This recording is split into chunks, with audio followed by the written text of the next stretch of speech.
Hello and welcome. This is Saturday News at Noon. I'm your host, Keith Lander, coming to you from the Tabernacle Baptist Church right here in Dayton, Ohio. Well, welcome.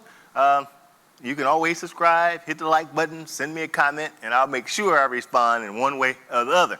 If you take the time out to give me a thumbs up or, hey, you're doing a good job or a comment, then I think it's upon me to respond because I appreciate all your comments and share the show. We try to give accurate, important information that you can use and also share with your friends, your families, and whoever you come in contact with.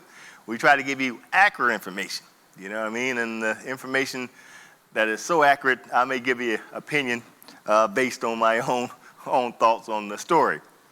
So, with that in mind, I will say this, though. I think people have things mixed up about the role of government when it comes to a health crisis like we're seeing now with this pandemic, COVID-19 and the Delta virus and all this thing. I just want you to remember what the role of government is at a time of a health crisis or pandemic like we're seeing.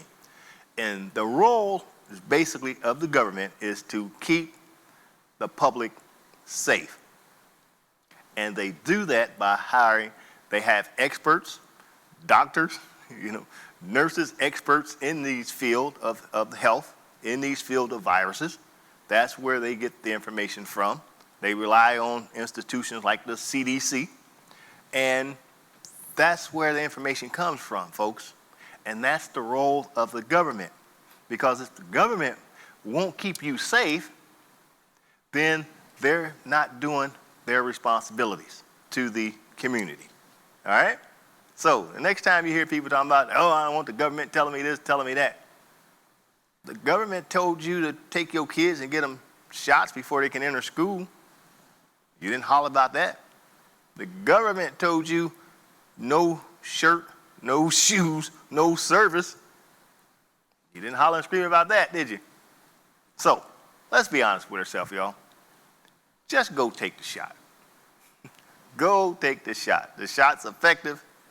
Wearing a mask is effective to keep yourself from possibly getting a deadly virus. Not only yourself, but the people you come in contact with, your family, your friends. Let's all act responsible. Let's be responsible, all right? Because you don't have the freedom to pass on a deadly virus. You don't have that freedom. That's not a freedom. Don't get that mixed up. And since you talk about your freedoms, you also have a freedom not to go into an establishment that requires you to wear a mask. You don't have to go in there. That's your freedom too. You got the freedom to choose. And I'll give you one more story. When the indoor smoking ban was proposed, I said, right, if I go into an establishment and there's too much smoke, guess what? I don't have to come back. Just as simple as that. So all you folks hollering about your freedom to not wear a mask, yeah, you got the freedom to not wear one. But that establishment also has the freedom to not serve you. Got it? Your freedom don't work one way. It works both ways, right? So you got to live with your choices. And I'm tired of seeing these people go down these school board meetings and act a fool of themselves by hooping and hollering at the school board members for trying to protect their kids. If you don't have enough sense to protect your kid from a deadly virus, don't let me go on a rant. I'm not going to go on a rant. We'll continue with the show. We're going to move on with the show. Thank you for viewing. Started off with a scam alert, and this week's scam alert has to do with fake COVID-19 vaccine cards or negative test results. Now, this is from the Federal Trade Commission, and basically they're saying don't buy these fake COVID-19 vaccine cards or negative test results, because here's what's going to happen. Now, as more and more places, they're requiring you to show sometimes your card, or show you have a negative test.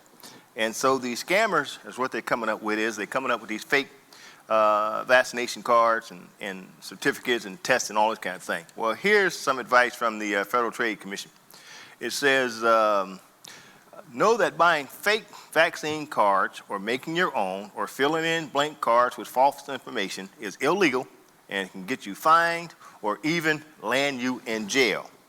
So folks, that is illegal to make your own card, buy a fake card. It's illegal. You could get hit with a fine, and you could be hit with some jail time. And so there's been people who's going to trial now for selling these fake COVID-19 vaccine cards. Also, it says, don't share personal information with people you don't know. Scammers will turn the tables on you and sell your data and use your information, as identity theft. So you may be calling these people and purchase one of these things, and they'll ask you for information, your date of birth, your address, and all that kind of thing. They will use that information against you, and they'll steal your identity. That's the other take on this thing, selling these fake COVID-19 vaccine results. Now, the only legitimate way to prove that you're vaccinated or that you test negative is to what? Get vaccinated and get the test so that your test will show whether or not you're positive or negative. That's the only way to do it, folks. Don't fall into these scams. And if you lose your card, what you need to do is contact the place or the organization where you got it from. If it's a drugstore and all that kind of thing, you can contact them. Or if you contact the Dayton Montgomery County Health, if you got it from them, they'll have it on record. If you lose your card, they'll send you out another one. You lose your results, they'll send you out another one. It's just that simple. This thing, it's easy now, people. It's real easy. So if you lose your card, don't go online, try to fish around, try to find one from these scammers. Just call the place where you got your vaccine, call the place where you took your test, and they'll be more than happy to get you a new one. So stay safe. I want your identity to stay safe, and I want you safe health-wise too, because all of you should be getting shot. I don't know what you're waiting on. You should be getting the shot. So, what's happening in Columbus, in Ohio? What Ohio lawmakers will likely focus on this fall. And so the Ohio House and Senate will be back in session on September the 15th. And some of the issues that they will be going over is redistricting, sports betting, COVID-19 vaccines, and critical race theory. Those are high on the Ohio legislator priority list. Now, I'm going to talk about the critical race theory for a second. There's two bills proposed by the House, House Bill 322, House Bill 327, which seeks to ban public schools from teaching so-called diversive concept. Now, let me tell y'all something. Critical race theory is not taught in public schools. It's not taught in elementary school. It's not taught in preschool. It's not taught in intermediate school. It's not taught in high school. So I don't know why these people want to come up with a ban for critical race theory, and it's not even taught in the schools. What's taught in schools is history. And if the history of this country makes certain people feel bad, that's history, baby. You got to deal with the truth. So if there's history out there and you don't like the history, you can't come around and talk about you want to ban it. Huh? I haven't heard nobody talk about banning what they call American history. When I was in school, that black folks, we didn't accomplish a whole bunch besides, listen to Dr. King and, Madam C.J. Walker. And the only thing they showed us is people who look like us. We were in chains. We were in cotton fields. We were, separated from folks. We had a black water fountain and a white water fountain. That's what we was taught, And from what I've learned in school, it looked like we was taught a little bit of white supremacy, because the history that they taught me sure didn't look like black folks was equal. So I don't know what these people are talking about, trying to cancel critical race theory, trying to not to have it in the school, and it's not even in the school. So I just wanted to point those two things out. And this redistricting, I'm going to have some comments about that too.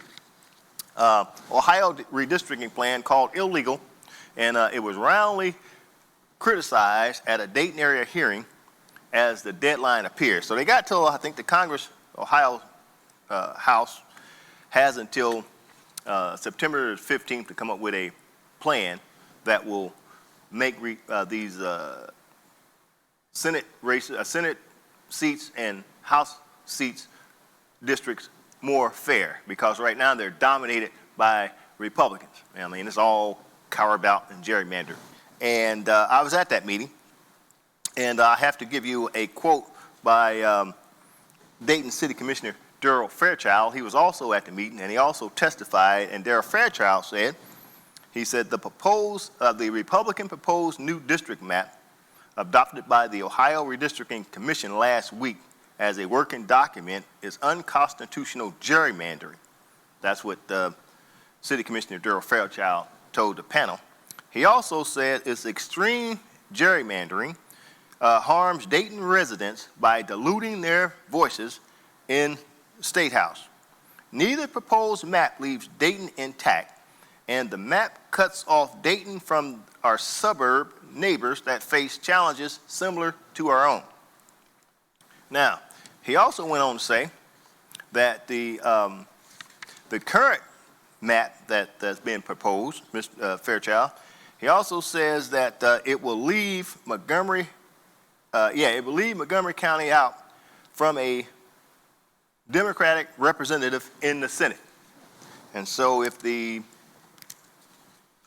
representatives go along with this current map that they have, it will leave Dayton and Montgomery County. We won't have a representative in Ohio in the Senate side. And so that's why this thing is important. And a lot of people spoke out. I was very pleased at the turnout. They were having these town halls and these hearings. They had them a bunch of places throughout the state. And as far as I know, it was a rejection of what the panel or the committee that's in charge to redistrict this thing, it was a rejection of what they were trying to do. And if they go through with it, from what I understand, there are some organizations who are lining up to sue to get this thing right. And see, that's why when we had that census and people were telling you to fill out the census, because every 10 years this thing comes around and it goes by those census numbers. That's why it was important to fill your census out. So that's coming down the pike, folks. We are planning on having a informational town hall in the future, real soon. We'll have a panel of people who are directly involved with this redistricting. And we're going to make it available for folks to come and ask all the questions you need to ask, contact the people you need to contact so that we can get this thing right. Because we don't want our area left out. We want to have representation too. You know what I mean? I think they had a thing called the Tea Party where people were throwing tea in the river for lack of representation. We want our representation too. We don't want to be left out, and we don't want it to be heavily on the Republican side, and we don't want it heavily on the Democratic side. We want it as even as we can get it, and we want representatives to represent, in that manner. So stay tuned. There'll be an announcement coming soon about the upcoming big town hall. We're going to have an expert panel of a guest. And matter of fact, the NAAC, they also made a comment. Derek Forward, who's the local president of the NAACP, he also commented. He said the Republican-dominated commission gave the maps a tentative approval on a 5-2 party line vote. He said that does not bode well for bipartisanship. It fails to uphold even the basic tenets of fairness. He said the maps drawn black communities in with rural communities, he said, adding that Trotwood should be paired with communities not as areas as Preble County. So he said these communities need to be paired with common communities that share the same values and interests. So you can't have people paired in the city with people paired way out in the country, rural areas. That's two different values there. So, it's a topic for further discussion, and we will have further discussion.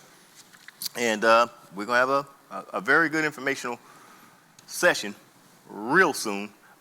Just look out for the announcement.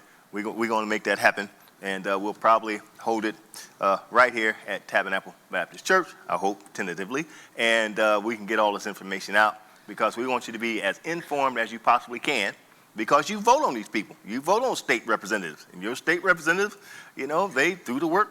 That's who you call when you need something done, and so you need to know who these people are.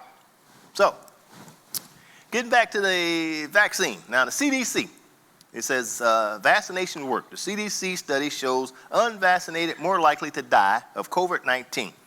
The study found unvaccinated people were 4.5 times more likely to catch COVID, 10 times more likely to be hospitalized, and 11 times more likely to die.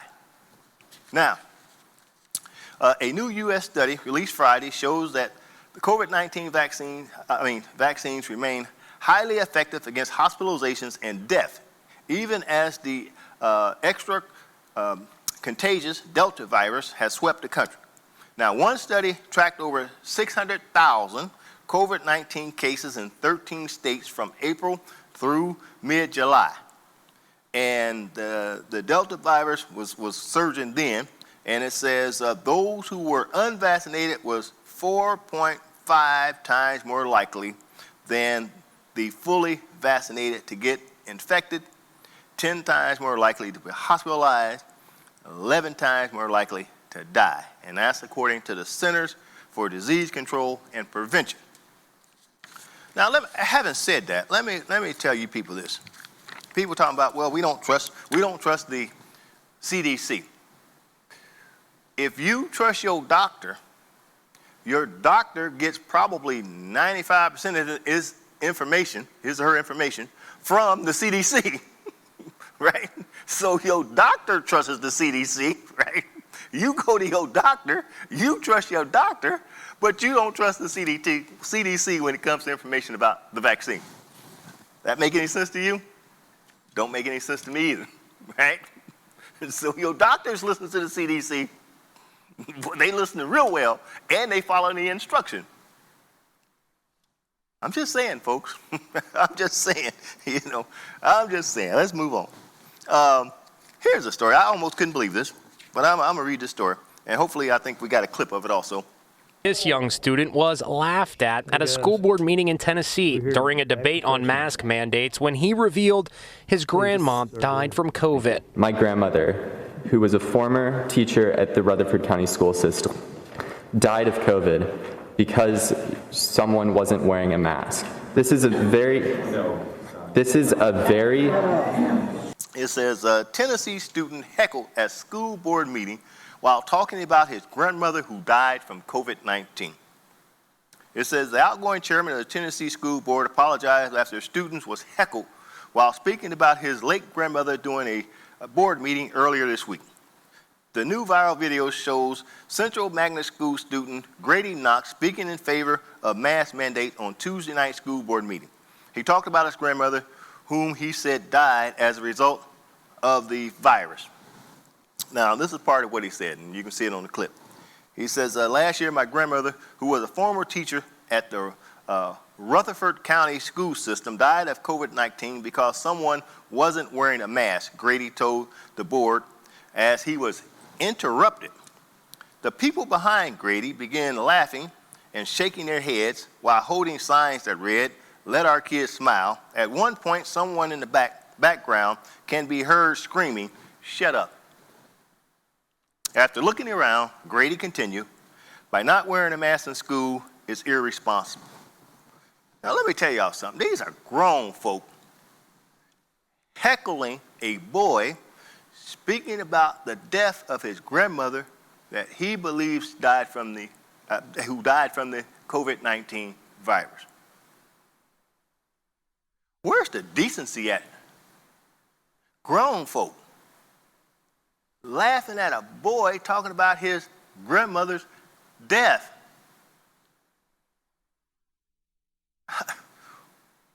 What's wrong with y'all? And you see it in the video. You see the lady laughing right there in the front. I mean, what's there to laugh at? At somebody's done lost a relative. This boy lost his grandmother to this virus. And people laughed. Have you lost your mind? I'm talking about those people in attendance at that meeting down in Tennessee. This is in Rutherford County, Tennessee, is where it took place. Have you lost your mind? I mean, at least the chairman of the board, he did apologize, and he kind of scolded them folks for saying, hey, you got to use some decency here.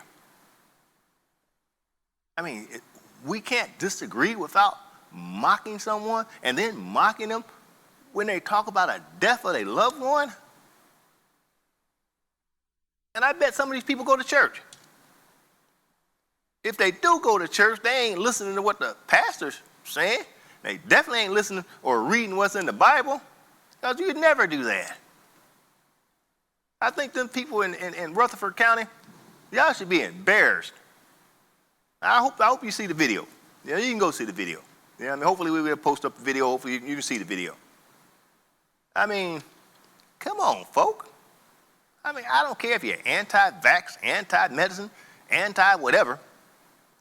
Common decency will have you not laugh at a kid saying that is irresponsible that you can't wear a mask in school because his grandmother died. Come on, y'all. We can do better than this as a nation. And y'all got nerve to say, God bless America. Well, you got to do something to earn the blessing. Laughing at someone who lost a loved one to a virus, I don't know what kind of blessing you're going to receive.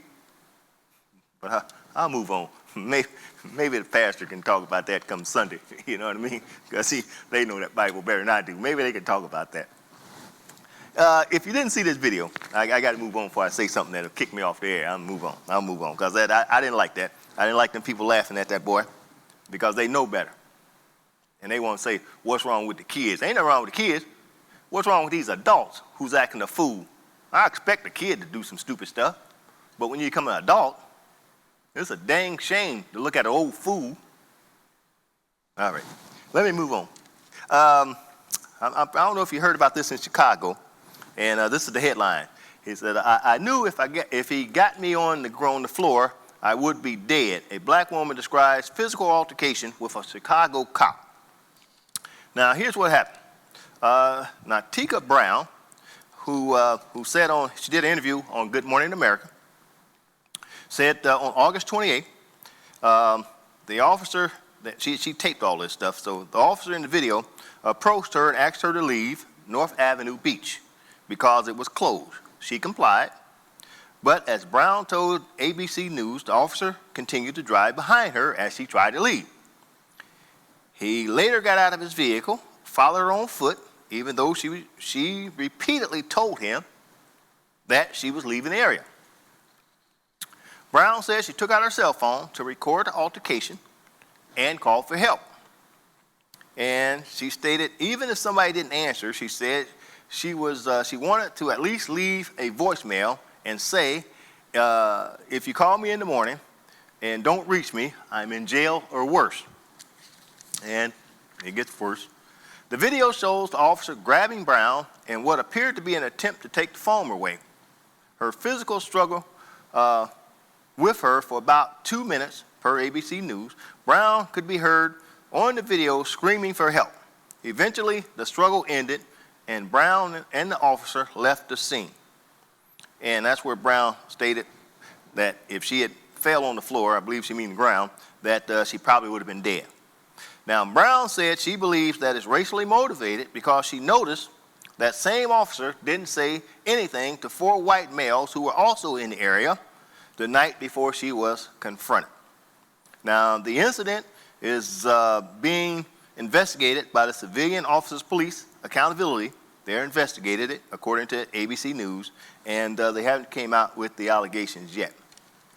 But folks, that's why we say Black Lives Matter. Because people say, well, why don't you comply and the police won't rough you up? The lady was complying. The officer rolled in back of her. She walking.